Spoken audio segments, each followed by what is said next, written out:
Every world you've ever fallen in love with on television started the same way, as a blank page and a writer asking one dangerous question: what if this place had a past? Game of Thrones didn't hook 50 million people with dragons. It hooked them with the feeling that Westeros existed for 10,000 years before Episode 1 and would keep existing after the credits rolled. That feeling has a name. Writers call it lore. And in this video, I'm breaking down exactly how the best shows on television build it, piece by piece, season by season, and how you can steal these techniques for your own writing. What lore actually is. Let's get one thing straight, because people use lore and world building like they're interchangeable. They're not quite the same. World building is the architecture, the map, the magic system, the government, the economy. It's the skeleton of a fictional place. Lore is the memory the world carries around inside that skeleton. It's the myths characters tell their kids. It's the war nobody talks about at dinner. It's the reason a character flinches when someone mentions a specific name. Lore is history that's still bleeding into the present. A world without lore is a set. A world with lore is a place people have lived in. Think about it structurally. Lore usually lives in 3 buckets. 1. Character lore, backstory, relationships, the events that made someone who they are before we met them. 2. World lore, geography, factions, rules, cultures, the laws of physics for this universe. And 3. Historical lore, the events, wars, betrayals, and legends that happened before the story started and still cast a shadow over it. Every great show mixes all 3. Let's go bucket by bucket. Historical lore. Here's a trick almost every elite world builder uses, and it's disarmingly simple. Steal from real history, then bend it. George R.R. Martin didn't invent political betrayal from scratch. Westeros's brutal power struggles draw heavily on real medieval history, most famously the Wars of the Roses. Then he layered in original mythology on top. The Targaryen conquest, Robert's rebellion, the Long Night, a period of darkness and terror woven so deeply into the story's DNA that it explains why characters distrust each other centuries later. Martin digs deep into the history of the 7 kingdoms, ancient battles, royal lineages, pivotal alliances, and by weaving that extensive history throughout the narrative, he builds a world that feels lived in and dynamic rather than invented on the fly. Here's your homework as a writer. Before you write Episode 1, write your world's equivalent of a textbook chapter, not because the audience will ever read it. They won't. You're writing it so you know why 2 nations hate each other, why a specific bloodline was wiped out. History doesn't have to be on screen to be felt. It just has to be decided. World lore. Now, here's where most amateur writers blow it. They build this gorgeous, intricate world in a notebook and then vomit all of it into the pilot's first 10 minutes as clunky exposition. Don't do that. The best shows earn their lore through environment and dialogue, not lectures. Look at how Invincible handles the Viltrumites. Nolan tells his son a comforting story. His people are peacekeepers, part of a benevolent world improvement committee. That's the lie the show lets you believe for an entire season. Only later do we learn the real history, a genocidal civil war called the Great Purge that halved the Viltrumite population to breed out weakness, a near-extinction event from a bioweapon, and an empire now desperate enough to send lone agents to secretly conquer planets from the inside. None of that gets dumped on you in Episode 1. It's revealed exactly when it does the most damage, right as it recontextualizes everything Omni-Man has already done on screen. That's world lore working as plot, not before it. Naruto uses a different tool for the same job, the flashback.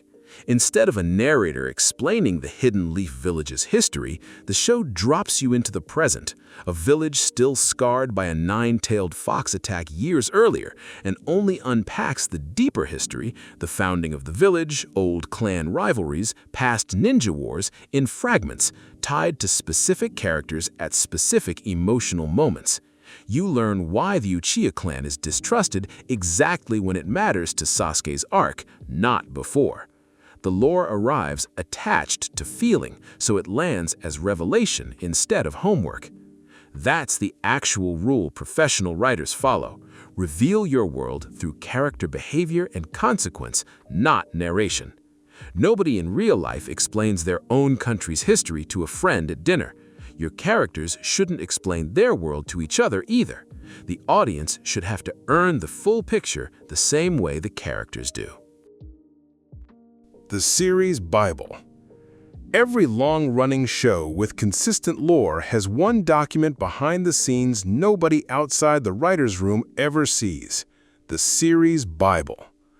A series Bible is written from a real-world production perspective as a guideline for writers. It details what can and cannot be done within the story, essentially setting the rules of the sandbox before anyone starts building in it. A science fiction Bible might explicitly rule out humanoid aliens. It might lock down exactly how a magic system works so nobody accidentally writes their way into a plot hole 3 seasons later. Game of Thrones has one of the best documented versions of this test ever recorded.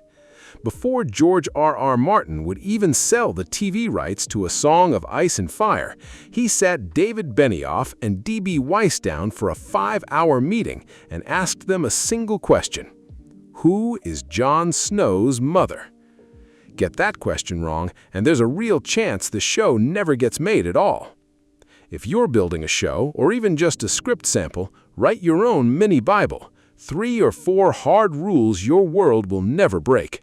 Everything interesting will grow out of the cracks around them. Character lore. World history means nothing if it doesn't live inside a person.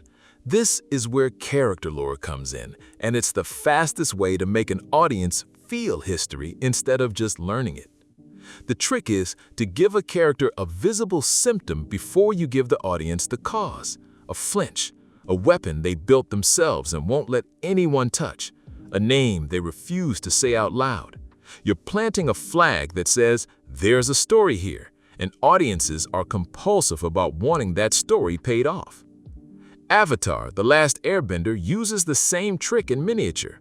Zuko's banishment and his scar are mentioned almost immediately, but the show spends an entire season doling out why it happened, only in fragments. A father's cruelty, a duel Zuko wasn't ready for, a moment of misplaced honor. You don't need the full flashback in episode 1 to know the scar means something. You just need to watch him touch it. That's the underlying rule. Show the symptom now, reveal the cause later. The symptom is what hooks the audience. The cause is the reward for staying invested, and it should land at the exact moment it recontextualizes something we've already watched the character do. Practical exercise. For every major character, write down one historical event they lived through that will never show on screen. You don't need to dramatize it right away. You just need it to be true so it can leak out in a look, a line, or a decision that otherwise wouldn't make sense. The long game. The best modern example of lore done as a long-term investment is Fallout on Amazon. The show builds on decades of pre-established game lore, not as a spin-off or side story, but as a genuine expansion of the universe. Keen-eyed fans can spot small references to larger in-game factions and events scattered through the first season, giving the world a truly lived-in quality. Invincible does the same thing across its own timeline. The World Improvement Committee lie planted in episode 1 doesn't pay off until seasons later, when the Scourge virus in the true scale of the Viltrumite Empire finally surface. That's the final lesson. Lore rewards patience on both sides of the camera. Treat the mystery of your universe as the tip of a deep iceberg, slowly explored over time, rather than explained all at once. You don't need to answer every question in Season 1. You need the audience to trust that you have an answer, even if they don't get it yet. That trust is the entire game. The moment an audience believes your world has more truth buried under the surface than you're currently showing them, they'll follow you anywhere, because now they're not just watching a show. That's how you build lore. If you want the next video to be a deep dive on one specific show's lore, Invincible, Naruto, Game of Thrones, whatever you're curious about, drop it in the comments. Like, subscribe, and I'll see you in the next video.